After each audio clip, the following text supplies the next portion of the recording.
Ce petit bijou de technologie permet de relever le taux de CO2 dans le sang, soit de mesurer l'efficacité des poumons. Ce modèle-ci est un prêt, c'est pourquoi l'hôpital souhaite en acquérir un de façon pérenne. Avec le captomètre, il suffit de clipser cette sonde chauffante à l'oreille du patient, afin de pouvoir analyser le taux de CO2 dans le sang aux caractéristiques proches de celles de la veine artérielle. Une méthode douce et indolore qui permet d'avoir des mesures en continu. Essentiellement utilisé lors de l'épreuve d'effort, le capnomètre permet d'éviter environ 400 piqûres par an. Cet appareil est prêté de manière générale au service de pneumologie et qu'en réalité plusieurs unités de ce service ont un besoin pour cet appareillage.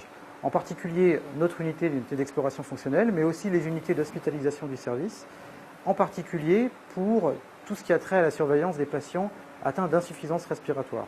Cependant, un capnomètre coûte cher et un seul d'entre eux ne peut pas remplacer toutes les piqûres de la veine artérielle, qui sont assez douloureuses.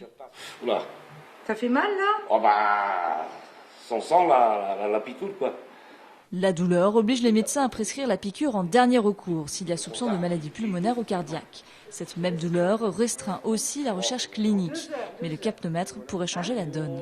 D'avoir l'accès à cette technologie nous permet finalement d'avoir accès à de nouvelles mesures et de pouvoir développer de nouveaux projets de recherche spécifiques. Et donc après, faire avancer la science et espérer trouver certains traitements particuliers et voir l'évolution de ce dioxyde de carbone en fonction des traitements qu'on utilisera. La Fondation Rabelais a lancé une collecte de fonds auprès du public pour réunir au moins 18 000 € d'ici la fin de l'année.